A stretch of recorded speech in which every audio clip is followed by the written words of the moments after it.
iya benar. Nah, itu berarti gua kalau mau meninggal Jumat aja kali ya Pak. Beneran Jumat. Ya dikabulin. Iya dikabulin. Beneran Jumat.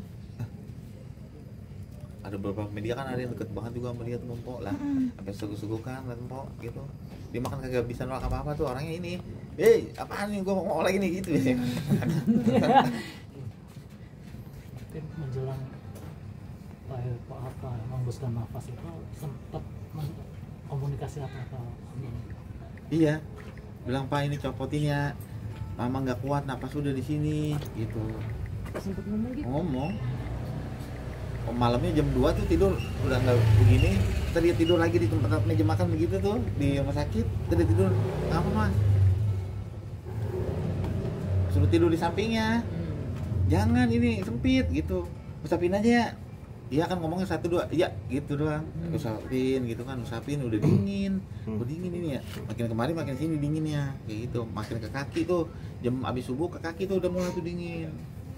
Dingin tuh udah mulai gelisah Pak, tidur sini. Panggil suster kan. Suster kata dia gitu kan ngomong sama dia pakai cepet tuh pakai handphone aja. Kalau mah pakai handphone aja katanya nggak boleh ngomong terlalu banyak karena kan napasnya takut keganggu lagi gitu. Pakai handphone panggil suster. Ini napas sesak gitu. Akhirnya diganti alat tuh sama suster oksigen yang paling besar ya gitu. Akhirnya jam 7 udah mulai tuh gelisah banget gitu, sini lagi balik lagi tidur lagi begini balik lagi minta diganti bantal itu udah dingin tuh semuanya. Udah mulai jam 8 tuh ini nyopotin ini nih oksigen sendiri, oksigen kita selimutin udah dibuangin sama dia, selimut lagi dibuang gitu. Udah nggak mau ngomong tuh, cuman ngomongnya cuman Pak ini nggak kuat nih dapat copotin aja ya Mama ini udah apa udah di sini gitu. Udah begitu tuh udah gitu peluk Mah ini nggak kuat gitu, peluk aja ngikutin ya cuman sampai la ilaha illallah cuman sampai Allah gitu merem udah habis.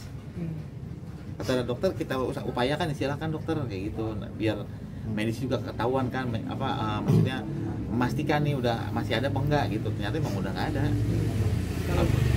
Kalau dokter bilang jam berapa? Kita jam 8. Iya jam 8 sekian lah gitu. Karena saya dalam keadaan juga panik, saya juga lemes gitu ya kan. Selama sebulan itu saya juga di rumah sakit, tidur paling sejam ngurusin po kan kayak gitu. Ya pokoknya pikirannya khusus kompo aja udah itu. Waktu ngurusin po gitu kompo. Jangan kan ini ngelihat panas juga enggak, saya enggak turun ke bawah, udah di ruangan itu aja karena emang nggak bisa tinggal manggil mulu. Pak malamnya aja mau meninggal manggil mulu Pak gitu Pak apa minta diusapin gitu belakangnya kayak gitu.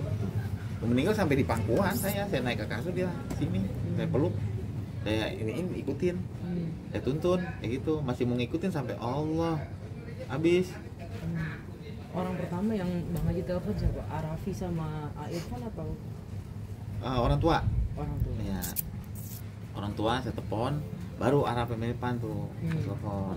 Karena kan emang beliau tuh berdua nanyain terus kan, Empok gimana Bang keadaannya, Empok gimana gitu. Bener-bener punya temen tuh Empok baik-baik semua, orang terdekat temen Empok baik semua. Empok punya temen bener-bener support, ngedukung, luar biasa kayak gitu kebaikannya. Jadi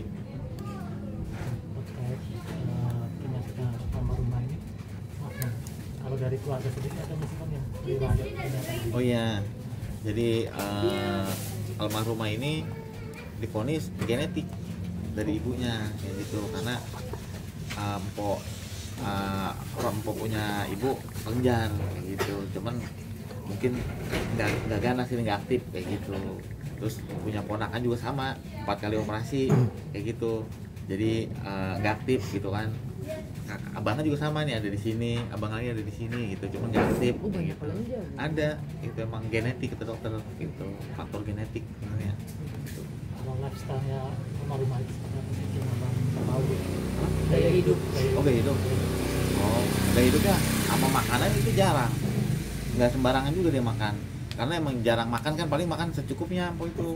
Karena kalau dia makan banyak, badannya cepet mekar dia makannya pilih-pilih lah gitu, sama kayak air es nggak mau dia. Kalau minum malam yang pH tuh dia minumnya bawa gitu.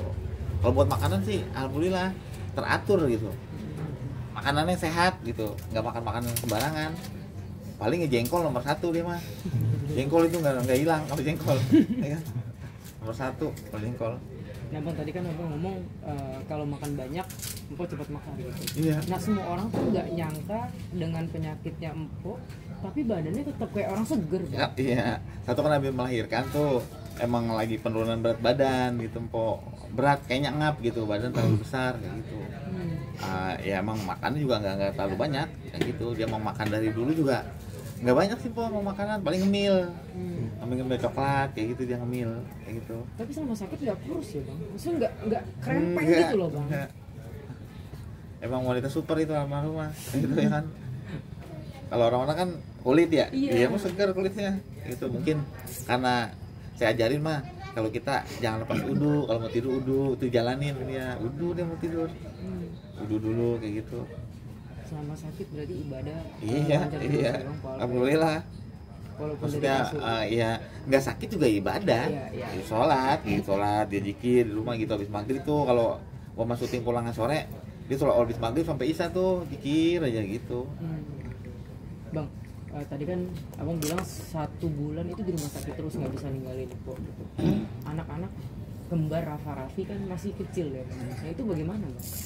Satu kan ada yang jaga juga, kedua kan kita ada empoknya empok nih, empok Banong, kontrol juga ke rumah gitu. Sama anak kan yang paling besar si kakak juga ada di rumah kontrol, jadi tetap dijagain sama susnya sama empoknya empok kayak gitu, ngontrol. Paling kita video call dari mulai susu, makanannya apa gitu, tetap kita nggak kita lupain. Setiap hari-hari kita tetap komunikasi, bisa 4-5 kali kita video call anak. Bang.